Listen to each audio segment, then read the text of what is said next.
جنازہ جو ہے وہ رات کے وقت اندھیرے میں کیوں کیا اور اس کی خبر علاوہ ابو بکر عمر کو بھی نہ ہونے کی، اس جنازے کی خبر بتایا بھی نہیں؟ سوال یہ ہے کہ سیدنا علی رضی اللہ عنہ نے رات کے وقت سیدہ فاطمہ رضی اللہ عنہا کو دفنا دیا، سیدنا ابو بکر رضی اللہ عنہ کو اس کی اطلاع بھی نہیں دی، اس کی وجہ کیا ہے؟ اس کی وجہ یہ ہے کہ نبی کریم صلی اللہ علیہ وسلم کی سنت یہ تھی، صحیح بخاری وغیرہ میں وہ حدیث بڑی مشہور آپ نے پڑھی ہے، سنی بھی ہوئی ہے کہ ایک عورت یا ایک مرد، بعض روایات میں عورت کا ذکر آتا ہے کہ وہ کوئی حبشیہ عورت تھی، بعض روایات میں مرد کا ذکر ہے کالے رنگ کا، وہ مسجد میں صفائی کرتا تھا یا کرتی تھی۔ آپ صلی اللہ علیہ وسلم کو اگلے دن وہ نظر نہیں آیا، آپ نے پوچھا بھی کدھر گیا وہ مرد یا عورت کہاں گئی؟ تو صحابہ کرام نے عرض کیا اللہ کے رسول وہ تو فوت ہو گئی تھی اور ہم نے اس کا جنازہ پڑھ کے دفنا دیا۔ نبی کریم صلی اللہ علیہ وسلم مدینہ میں ہے، کہاں ہے؟ مدینہ میں، وفات بھی مدینہ میں ہوتی ہے، صحابہ کرام جنازہ بھی پڑھتے ہیں، نبی پاک صلی اللہ علیہ وسلم کو خبر دیتے بھی آپ مصروف ہیں اپنے معاملات میں یا آپ سو گئے ہوں گے، فوت ہوئی ہے تو ہم اس کو جنازہ پڑھ دیتے ہیں، دفنا دیتے ہیں۔ تو آپ صلی اللہ علیہ وسلم نے افلا کنتم اذنتمونی، مینوں کیوں نہیں یہ دسیا اللہ نے بندو دسو آ چلو دلونی علی قبریہا، مجھے اس کی قبر پہ لے جاؤ۔ تو آپ صلی اللہ علیہ وسلم نے وہاں جا کے دعا کر دی، بعض روایات میں کہ آپ نے جنازہ پڑھا دیا، وہاں پڑھ دیا جنازہ دوبارہ۔ تو یہ سنت یہ ہے کہ جب کوئی فوت ہو جائے تو اس کو جلد از جلد دفن کر دیں، اور اس کے لیے کوئی لمبے چوڑے اعلان کر کے دور دور علاقوں سے لوگوں کو بلانے کی ضرورت نہیں۔ نبی کریم صلی اللہ علیہ وسلم موجود ہیں، آپ کی موجودگی میں بھی اب ظاہر ہے کہ ہماری کوشش یہ ہوتی ہے یار کوئی بڑا عالم آ جائے، کوئی نیک بندہ آ جائے، تو صحابہ کرام نے نبی کریم صلی اللہ علیہ وسلم کی موجودگی میں بھی اس کو دفنا دیا۔ چاہیے تو یہ تھا نا کہ آپ صلی اللہ علیہ وسلم کو خبر کرتے بھی حضور جنازہ پڑھاؤ اندر جانا، تو آپ صلی اللہ علیہ وسلم کو خبر نہیں کی تو کیا ہوا؟ کچھ ہوا؟ میں مجھے قبر پہ لے جاؤ، میں وہاں دعا کر دیتا ہوں۔ ایسے ہی سیدنا ابوبکر صدیق رضی اللہ عنہ خلیفۃ المسلمین تھے، ان کے بہت سارے معاملات تھے، دن رات میں مصروفیات تھیں، ان کو دیکھتے ہوئے علی رضی اللہ عنہ نے اگر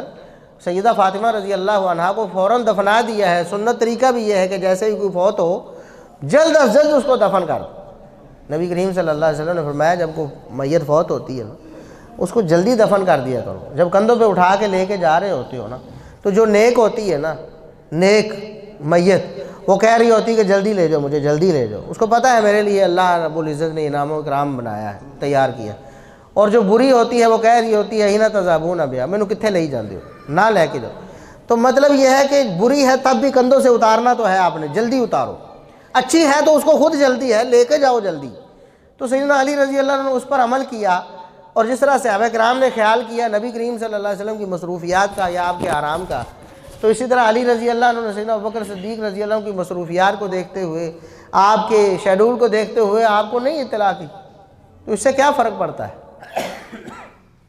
اور اگر بالفرض یہ مان لیا جائے کہ سیدنا علی رضی اللہ عنہ یا سیدہ فاطمہ رضی اللہ عنہ ناراض تھی کسی معاملے میں سیدنا ابوبکر صدیق رضی اللہ عنہ سے، تو وہ معاملہ ڈسکس کر لو بھی غلطی کس کی تھی؟ غلطی۔ اور یہاں میں ایک حدیث آپ کو سناتا ہوں جو پہلے نہیں سنا سکا، وہ ہے ابوبکر صدیق رضی اللہ عنہ کی شان میں، چلو یہاں آ جائے گی کہ نبی کریم صلی اللہ علیہ وسلم کے پاس ایک دن معاملہ آیا ہے۔ معاملہ یہ تھا کہ ابو بکر و عمر رضی اللہ عنہما کا آپس میں تکرار ہو گیا، کسی معاملے پہ تلخی ہوگی باتوں باتوں میں۔ ابو بکر صدیق رضی اللہ عنہ خود عمر رضی اللہ عنہ کے پاس جا کے معذرت کرتے ہیں کہ مجھ سے کچھ زیادہ ہی غلطی ہو گئی ہے، لڑائی ہماری کچھ تلخ کلامی ہوئی تھی تو میں سمجھتا ہوں میرے سے زیادتی ہو گئی ہے تو آپ درگزر کریں۔ عمر رضی اللہ عنہ اس پہ غصے میں تھے تو وہ نہیں مانے، وہ ناراض ہی رہے کہ نہیں میں نے تو نہیں ماننا، میں ناراض ہوں۔ سیدنا ابوبکر صدیق رضی اللہ عنہ پریشان ہو کے آ گئے وہاں سے۔ تھوڑی دیر بعد عمر رضی اللہ عنہ کو یہ پریشانی ہوئی کہ یار مجھے یہ نہیں کرنا چاہیے تھا، ابوبکر صدیق رضی اللہ عنہ سے میری تلخی ہوئی، میرے سے افضل بھی ہیں، اعلیٰ بھی ہیں، نیک بھی ہیں، بڑے عالم بھی ہیں، شان مقام فضیلت بھی زیادہ ہے، اور پھر انہوں نے میرے سے معذرت بھی کی، میں نے پھر بھی نہیں مانی جذبات میں، تو مجھے نہیں چاہیے تھا ایسے۔ وہ بھاگے آئے ابوبکر رضی اللہ عنہ کے گھر میں نہیں ملے ابوبکر رضی اللہ عنہ، مسجد میں آ گئے کہ مسجد میں ہی ہوں گے، تو آگے نبی کریم صلی اللہ علیہ وسلم بیٹھے ہوئے تھے اور آپ کو واقعہ معلوم ہو گیا تھا پہلے، ابوبکر صدیق رضی اللہ عنہ کے آنے پر معلوم ہو گیا کہ ابوبکر پریشان ہے، کیوں پریشان ہے، بتایا کہ اس طرح میری عمر رضی اللہ عنہ کے ساتھ تلخی ہوئی ہے اور میں نے ان سے معذرت بھی کی ہے، لیکن انہوں نے میری معذرت نہیں مانی، اس وجہ سے پریشان ہوں۔ سیدنا عمر رضی اللہ عنہ جب پہنچے تو نبی کریم صلی اللہ علیہ وسلم کا چہرہ مبارک سرخ ہو گیا، ناراضگی کی وجہ سے عمر رضی اللہ عنہ پر ناراض ہو کر آپ کا چہرہ مبارک سرخ ہو گیا۔ ابو بکر صدیق رضی اللہ عنہ نے دیکھا کہ میری وجہ سے، میری تلخی کی وجہ سے، یا جو ہمارے درمیان معاملہ ہوا، میری وجہ سے نبی کریم صلی اللہ علیہ وسلم عمر رضی اللہ عنہ سے ناراض ہو رہے ہیں اور بہت سخت ناراض ہو رہے ہیں، یہ کام خراب ہو رہا ہے۔ تو حدیث کے الفاظ ہیں صحیح بخاری کے کہ سیدنا ابو بکر صدیق رضی اللہ عنہ گھٹنوں کے بال نبی پاک صلی اللہ علیہ وسلم کے سامنے گر گئے اور عرض کرتے ہیں اللہ کے رسول بلا شبہ قسمیہ بات، حلفیہ بات یہ ہے اللہ کے رسول غلطی تو میری تھی، مجھے ابو بکر کی غلطی تھی، آپ عمر پر ناراض نہ ہو، غلطی میری تھی اور اس لیے میں ہی معذرت کر رہا تھا، انہوں نے معذرت نہیں جذبات میں قبول کی تو آپ ناراض نہ ہوں ان سے۔ لیکن نبی کریم صلی اللہ علیہ وسلم ناراض رہے مسلسل، اور فرمایا آپ صلی اللہ علیہ وسلم نے سب صحابہ کرام کو مخاطب کر لیا، سب صحابہ کرام کو، جن میں علی رضی اللہ عنہ بھی شامل تھے، بات سمجھے کہ نہیں، سب صحابہ کو مخاطب کیا نبی کریم صلی اللہ علیہ وسلم نے اور فرمایا حل انتم تارکون لی صاحبی، اور میری وجہ سے میرے ساتھی سے درگزر نہیں کر سکتے؟ بتایا یہ غلطی ابو بکر کی ہو 100 دفعہ ہو، تمہیں کوئی حق نہیں ملتا کہ تم ابو بکر سے ناراض ہو۔ ابو بکر بھی کہہ رہے ہیں اللہ کے رسول میری غلطی، قسم اٹھا رہے ہیں انی کنت لا اظلم، اللہ کے رسول اس میں کوئی شبہ نہیں، غلطی تو میری تھی۔ نبی کریم صلی اللہ علیہ وسلم فرماتے ہیں سب صحابہ کو مخاطب کر کے، جن میں علی رضی اللہ عنہ بھی شامل ہے، سارے صحابہ، ساری امت مخاطب ہے، فرماتے ہیں کہ میرا چہرہ دیکھو اور میری طرف دیکھ کے بھی میرے ساتھی سے درگزر نہیں کر سکتے، تم ابو بکر سے ناراض ہونے کی سوچتے ہو، میری طرف دیکھ لیا کرو کہ ابو بکر کا تعلق کس سے ہے۔ اور یہ سب سے فرمایا آپ صلی اللہ علیہ وسلم، ابو بکر کو خارج کر لیا کہ ابو بکر میرے ساتھی ہے نا،